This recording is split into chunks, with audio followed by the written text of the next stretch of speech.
Welcome back to Flag Past. My name's Simon. We are doing Waterloo, Battle of Waterloo. We are just preparing ourselves. We're looking at some of the we've looked at the armies, we looked at some of the numbers, we're looking at some of the ordnance, and I thought as we just fly over some of the locations of the campaign of 1815, we can talk about a bit now about cavalry, the cavalry and their tactics. We're approaching. We just left the Ligny, and we're now approaching Quatre Bras. So we're just can see the Ligny here next, that number 4. We're heading towards Quatre Bras, which is this number 3 here, and you can see the distances involved between the two battlefields. And it turns out that this distance was probably too far for Wellington to come to the support of the Prussians. But this is by design. Napoleon had attacked the Allies on their line.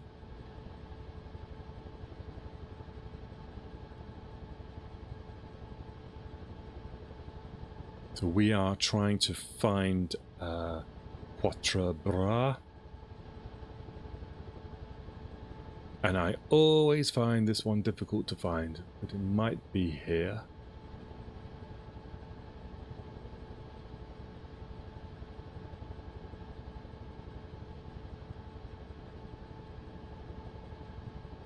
I'm not sure if that is that. We'll just follow this road here.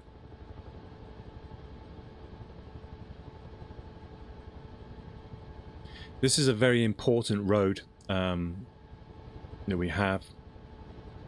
This is the a road that meant that the Allies could link up with each other forward of Brussels.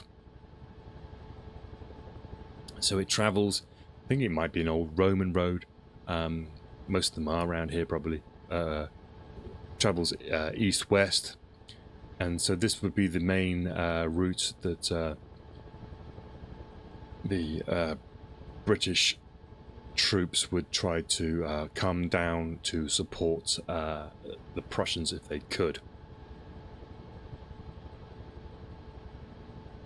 It's an important junction. Napoleon recognizes it as an important junction, and whether he expresses that to Ney clearly enough is another controversy of this campaign. But he's basically given Ney control of half of his army, or a large part of his army. He's basically told him to come up here from Charleroi, which is down to our right, down there, sorry, to on our left. He's told to come up to here and to seize this crossroads. It's called Quatre Bras, obviously means 4 arms, and this is strategically an important junction. So let's just pause here and we'll jump out and have a look.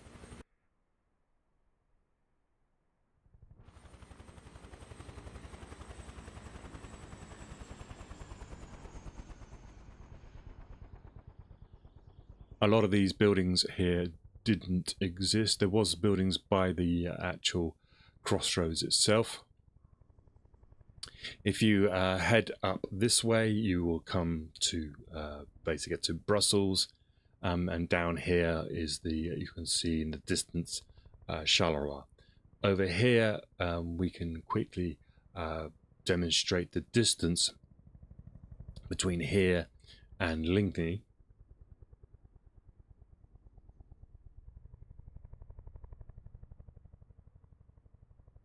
So you can see how important it was to hold and control that crossroads.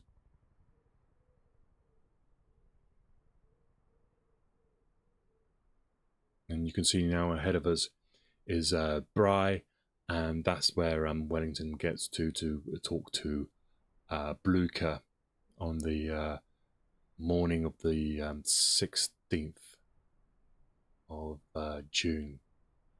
He from here could look down to Ligny, which is I believe this village here.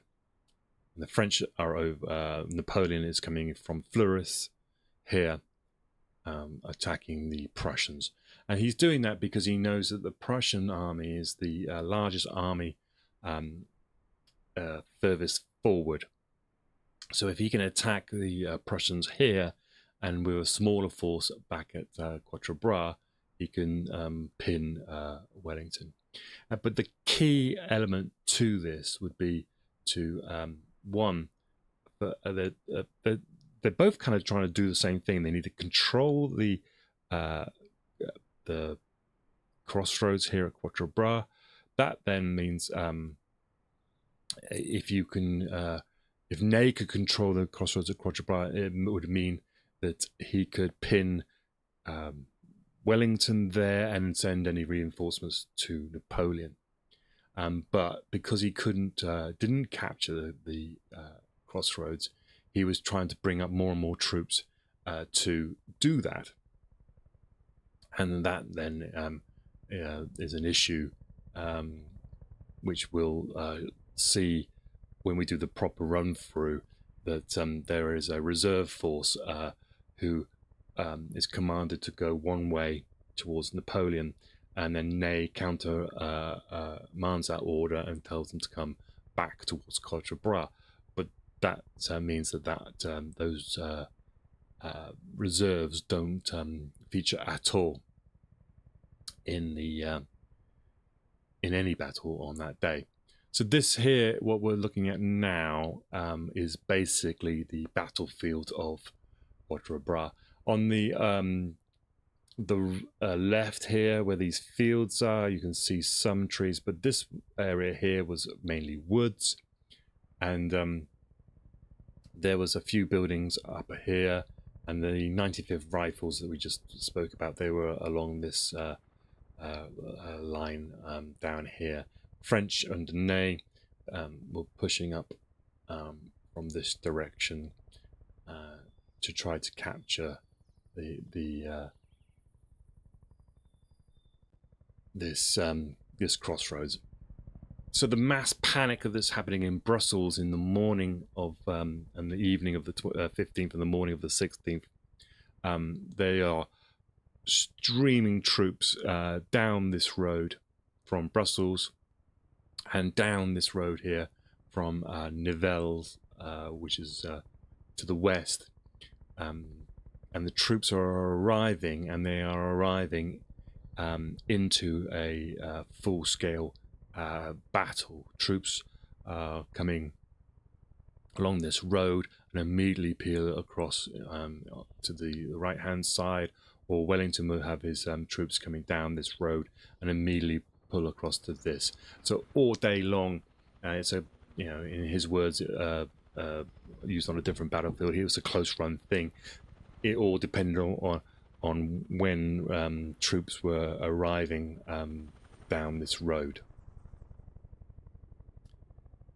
Okay, let's jump back in a helicopter, and we'll head now up this Brussels road. We'll get to Genappe.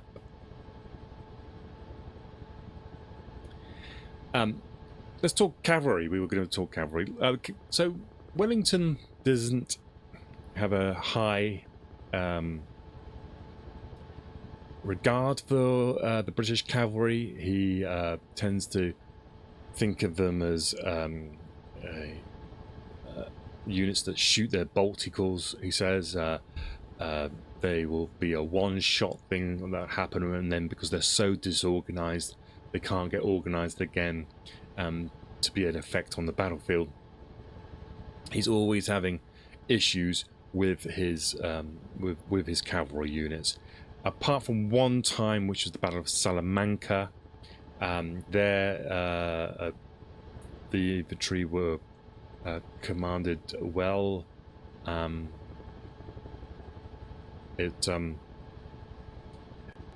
can't remember who it was now. Yeah, the only time it was General Le Marchand. He handled his cavalry well at the Battle of Salamanca,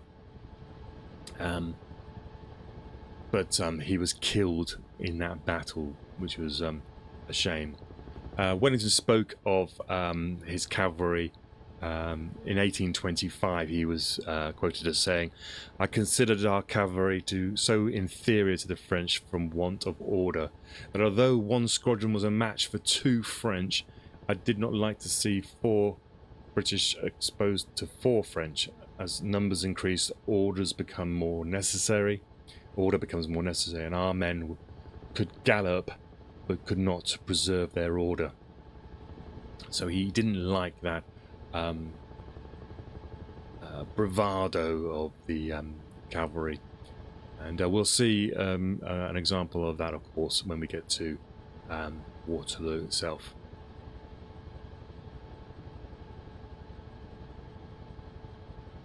The British cavalry tended to not be they didn't wear cuirasses like the French heavy cavalry did.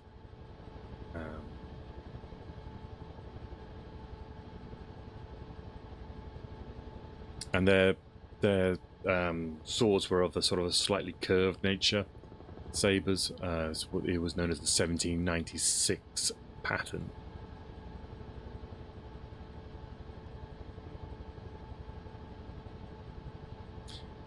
So yes, I mean, cavalry was important, I think, and in certain examples you can say that they saved the day on many occasions, but they were one-shot things that Wellington, and that's what he didn't like about them. He knew that they were brave, they were fine horses and all that sort of stuff, but it was the lack of control that he didn't like. And he had the same thing with the artillery as well.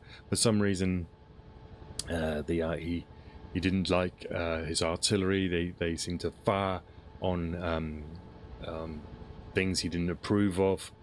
Yeah, he wasn't happy with them either.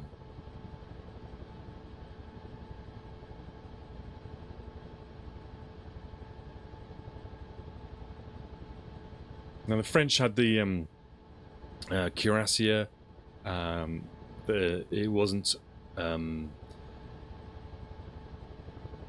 They were no longer basically really a defense against musket balls, especially at close range. But they were useful, the cuirassiers, as a in close combat.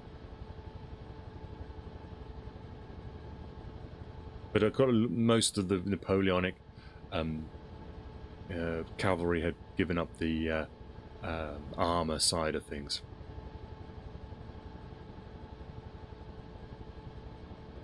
Most of the cavalry would carry just a saber. Some of them would have a lance. There was Polish lancers. The British cavalry didn't carry lances in 1815, though I believe that the Uhlans of the Duke of Brunswick did.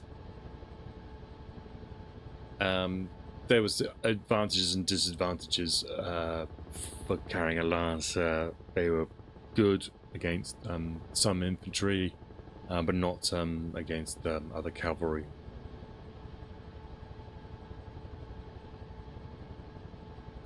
Just basically because it was a clumsy weapon in close quarters.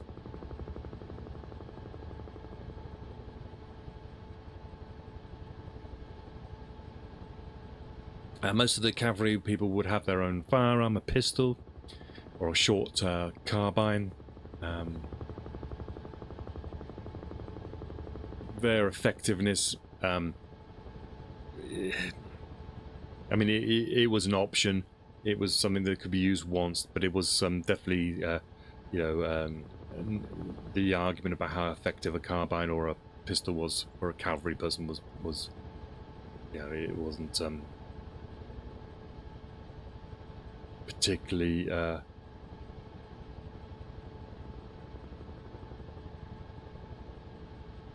useful. So here's the battlefield, by the way, of Waterloo itself. Looking to the right here, we're basically flying along the French lines at the moment. The British and the Anglo-Dutch are all over there on that ridge. So let's pause here, jump out, have a look. We will obviously come back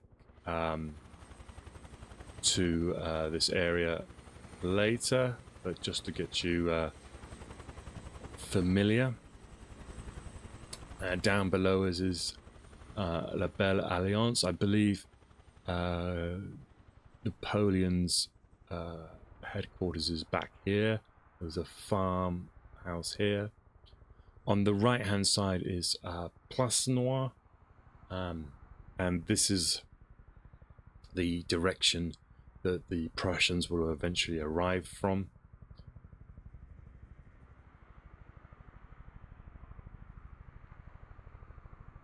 And you can see I spoke about this in a previous stream episode.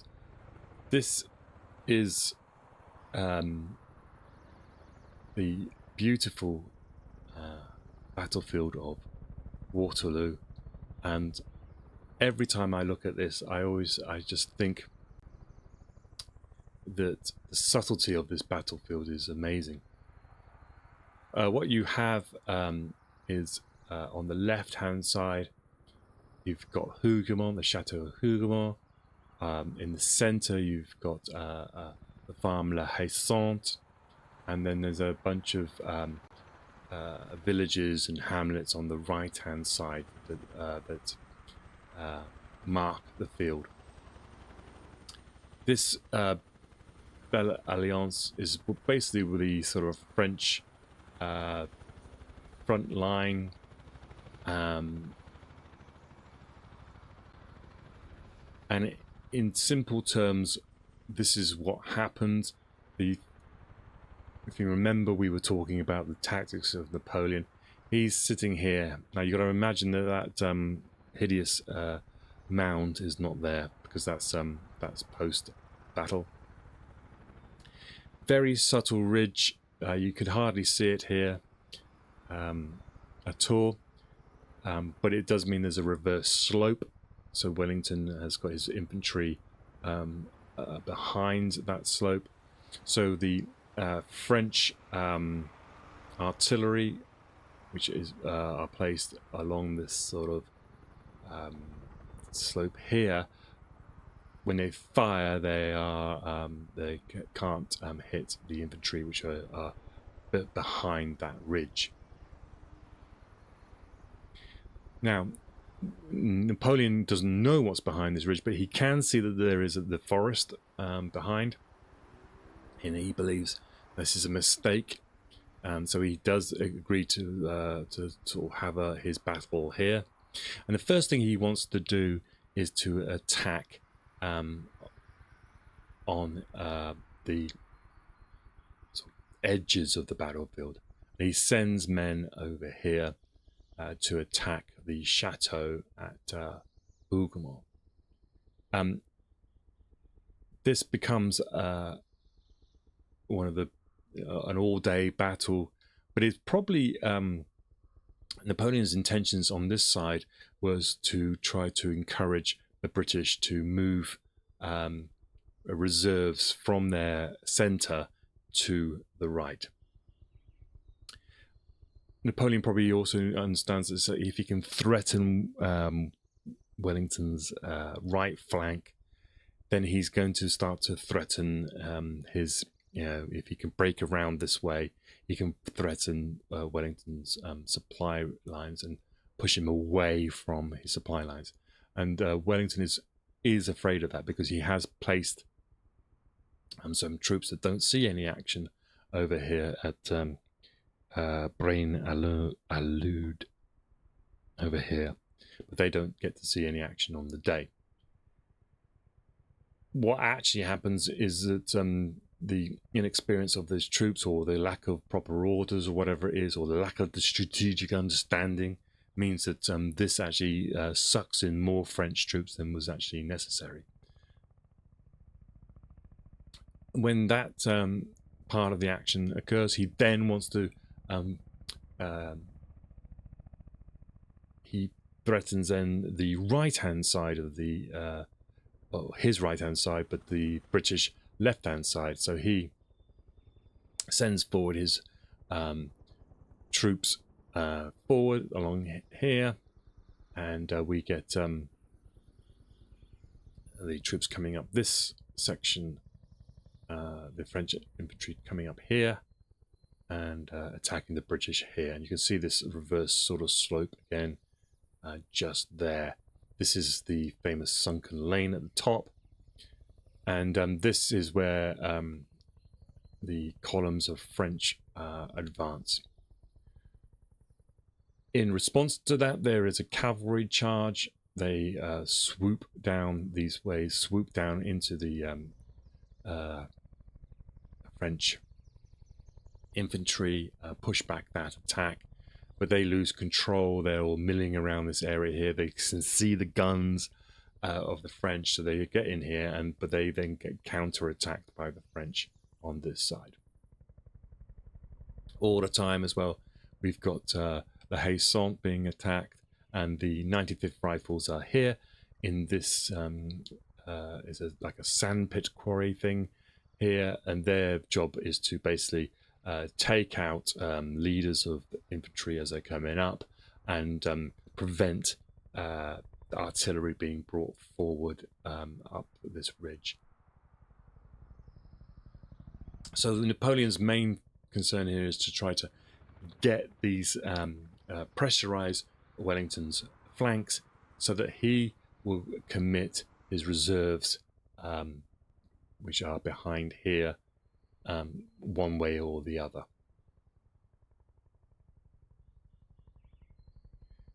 And then eventually what we get is Ney is in charge on this side. There's probably something happens with Napoleon. He might be ill, we don't know, but he's not around. Napoleon can see, he believes he can see the British troops retreating back. He believes that that's his chance, so he sends forwards these cuirassiers up here over the top, and what he finds is that the British infantry have formed square in this area, so form square so that they have a 360 degree defense, and the French cuirassiers can't penetrate these squares. And all afternoon then what we get is this sort of waves of cavalry attacks. Then they go back and recuperate. We have on the top of this ridge here, we have British artillery. They will fire at them, they will come out, then the artillery people go back into the square, and so there's this sort of to and fro battle going on. Eventually it gets to the point of a crisis, and what happens is troops are seen coming from the east. At first Napoleon, well, he possibly thinks that it's the French of Grouchy. He spreads, he tells the troops that it's the French, but he probably knows deep down it's not. And the Prussians are pushing through these woods, gullies coming out, and they're coming onto the battlefield through from this side here, pressing into Place Noire, which is this village here. And this means that Napoleon, who is in this area here, has to start committing his reserves to defending his right flank, while at the same time trying to win a victory as quickly as possible in this direction. And of course, with the cuirassiers operating, they're not operating with infantry, and that's one of the biggest mistakes of this battle that Ney supposedly makes. And eventually what you get is a commitment. I think the waves of Prussians are arriving from this side. They're getting larger and larger amounts, and Napoleon has to commit his guard to attack this slope here. And La Haye-Sainte will fall at a certain point, and it's all getting a bit crisis time. And I believe it's in this area here that the columns of the guard advance, and they're taking fire from the left over here. And when they get up to this point, this is when the guard get attacked from both sides, this side and from this side, from the Maitland's guards, all that sort of stuff. And this is when the garde recule, we're talking about in the late evening on the 18th, and sort of panic starts going through the ranks of the French, and they all start streaming off the battlefield. Eventually Napoleon has to escape in his carriage down to Genappe, and then back into France. And this here is supposed to be where Blucher and Wellington meet at the end of the battle. Now, that's just off the top of my head. So we'll look at some more of the details. There's a lot more subtle things going on. But what I love about this battlefield is the subtlety of the terrain, the subtlety of the topography in itself is almost like a trap. It's like a Venus flytrap that Napoleon has fallen into. And yeah, it was a close run thing. There was many things that went right for Wellington, and mistakes were made on both sides, but there was more serious ones probably on the French side. And yeah, but fantastic story that unravels here. Right, on that note then, I think I will call it a day. I'd just like to say thank you for everybody who has been watching. I would intend next time to look into the actual actions, the actual movements. So what we'll do is we'll start off in the morning of the 15th, right back at the beginning at Beaumont, and we'll follow in very much more detail of the routes and the things that happen. So in the next video we'll probably do a little less flying and more looking around.